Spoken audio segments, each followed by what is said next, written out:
Okay, so this video is just going to be me talking about how to get to 1400 plus rating on Duelingbook on a consistent basis. Now, for anyone that doesn't know, Duelingbook is the main platform established players use to test for either online or real-life events. And the interesting thing about it is that it has a ranking system.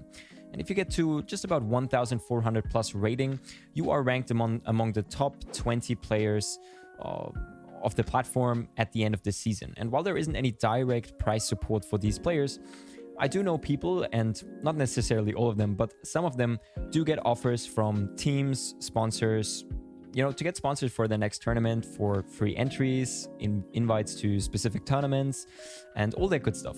So I've been playing personally DB for the past 2 years, and in the last 6 months, I've been able to achieve this 1400 plus threshold quite consistently. So I thought it'd be interesting to talk about what I've changed in my habits in comparison to when I started out playing on the website.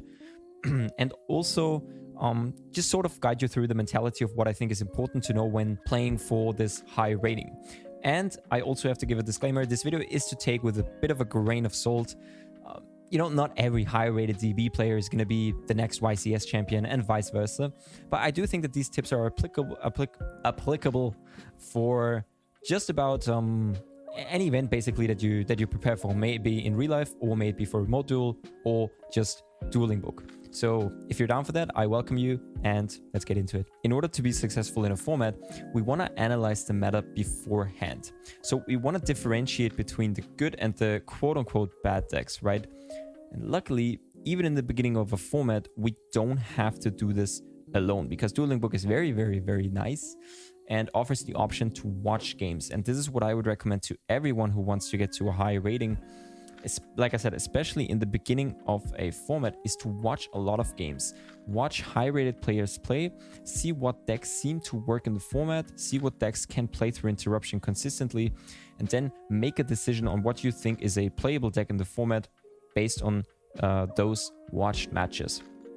And after we've made this sort of distinction, we are still not going to start playing yet, because before even hopping into a single game of rated, we want to get familiar and be able to, and this is a sort of a rule of thumb, be able to play the top 5 meta decks of the format to the point where we know just about 90% of the interactions that can occur with these decks.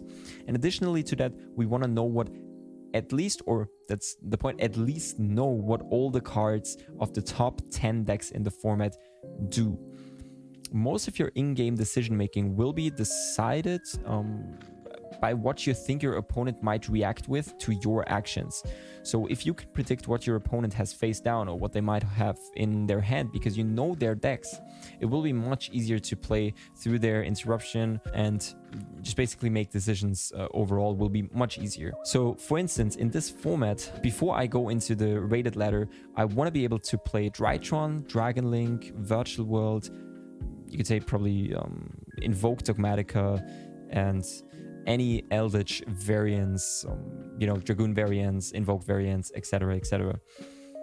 Additionally to that, I would at least want to know what, for example, Phantom Knights, Prankids, Shadows, Infernobles, Tri-Brigade, Leerlisk, etc., and all these other decks do, so I can be prepared when I meet them. Now, as you can see, these are all things that we have to think about before going into the ladder. And believe me, you will not be as easily blown out by your opponent's meta decks if you're able to play them yourself and you know how they work and you know where to interrupt your opponent, and you can focus a lot more on what, your cards do and what path you want to take with your deck. And honestly, if you want to get to that high rating consistently, you are going to have to keep up with the meta weekly, if not daily even, and at least try to be ahead of everyone else. And the way I try to do this is by following three very simple steps.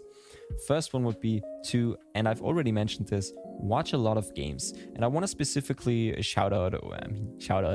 want to specifically mention the Duelist Academy stream here. I feel like their streams have helped me so much when it comes to insight into very good players' minds and just understand the game on a new level. So definitely check that out. And the DB Grinder channel, I mean, all of you probably know him, the DB Grinder on YouTube, but he just covers the metagame very well and just keeps people up to date. And I would definitely recommend to watch these two, but also to just watch DB live, on the platform itself. I just feel like watching is a very, very good tool that we should all use to learn, and this has helped me quite a lot. Secondly, would be to every now and then try to talk to other high-rated players on the platform. Whenever you're, concerned about a certain play they made, or if you're interested in a certain tech choice that they might play, just be like, hey, I'm Julian.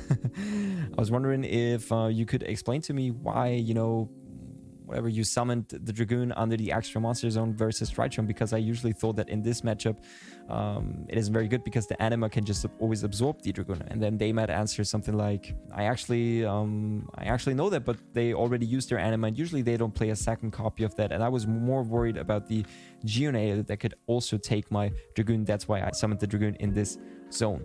So, various cool conversations can come up this way, and also just theorizing with other people about the format. And it's fun, obviously. It's being part of a community there is very nice. The last tip would be to always have a list with yourself of cards that you think might become relevant at some point in the game.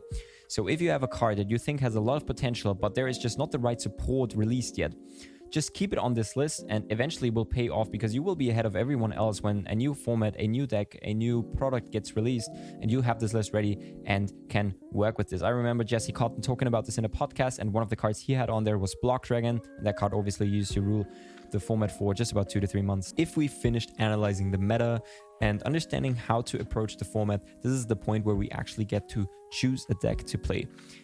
Now, if you want to be high rated, you won't get around playing a very consistent, solid strategy that grants you a very high average win rate. I will be honest in saying that people who tend to perform really well with tier 2 decks or even lower than that tend to have above average knowledge of the metagame and know how to interact with the rest of the decks of the format very, very well with their respective decks. A player that always comes to my mind when I think about people that play rogue decks in higher rated is Pierre555, who always plays ABC. He plays it as if it would be the best deck of the format. Huge props to him, but honestly, for a beginner, or not even a beginner, but if you want to get into high rated to this 1400 plus threshold, I would recommend picking up a tier 1 to 1.5 strategy and just really grind the crap out of that deck for a long time. I really do think that if you don't jump around from deck to deck, but really focus on one deck for, let's say, a month or even more than that, you will get used to all the interactions that deck has in the format and be able to, first of all, play the deck very well and respond to different interactions accordingly, but also adapt your deck list a bit more, because you know which cards are important in your deck and which cards you can cut maybe. Yeah, so I do think this is very important. Another thing on Duelingbook is that the metagame changes very, very quickly, sometimes weekly and sometimes even daily. So you want to be prepared for that and be able to change your deck list every 3 to 4 days, maybe. Not only your side deck, but even your main deck, change the hand trap count, change ratios, put cards in your main deck that are better against control decks if a certain deck has just performed at a certain event, and then you want to react to that on Duelingbook. When it comes to the deck choice, there isn't so much to say from my side. The only thing I can guarantee you is that if you choose a 1 to 1.5 strategy, it will be much faster of a process to get to that higher rating. But if you feel like, grinding a rogue deck to death, that's also very much fine with me. I do think that checking your deck list every 3 to 4 days is kind of mandatory on Duelingbook. The meta will change very quickly. Sometimes on the one day, everyone will play Drytron. On the other day, everyone will play Invoke Dogmatica. So just keep checking your deck list every now and then. Other than that, not too much to say. Once we've analyzed the meta and found a deck that could potentially push us to around the top 10 of the ladder, we start grinding. And one of the things I found quite important when trying to get to a reasonable rating on the ladder is to not get tilted. And I think we've all experienced this on Duelingbook if we've ever been there. At some point, I mean, the website is known for that to some degree, right? The thing that will tilt you on Duelingbook sometimes is not the game itself, but it's rather the opponents, right? Sometimes if you explain a ruling thoroughly to your opponent that is actually very simple and they won't listen, or even much worse than that, they just go AFK for no reason, or even worse than that, they just start insulting you again for no reason. the important thing is to not get tilted, because at that point you will just not gain any information or any gain out of the match, and you will just focus on the unnecessary interaction between you and your opponent. So just keep that away. And the other thing is that when you play, actually play.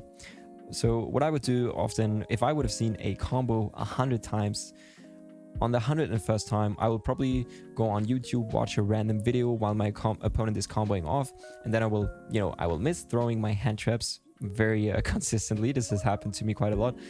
And then also I will not catch my opponent unintentionally most of the time, and sometimes even intentionally cheating during their combo, doing illegal plays that I wouldn't notice because I'm on another tap or something. So just focus on the game when you're there, focus on the game and don't get tilted. Quite simple. Just stay positive, I would say.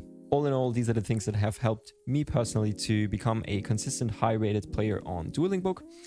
If you have any questions in detail, leave them in the comment section down below. I would love to get into the discussion, try to answer them. And yeah, that's it. I hope you guys loved it as always, and see you.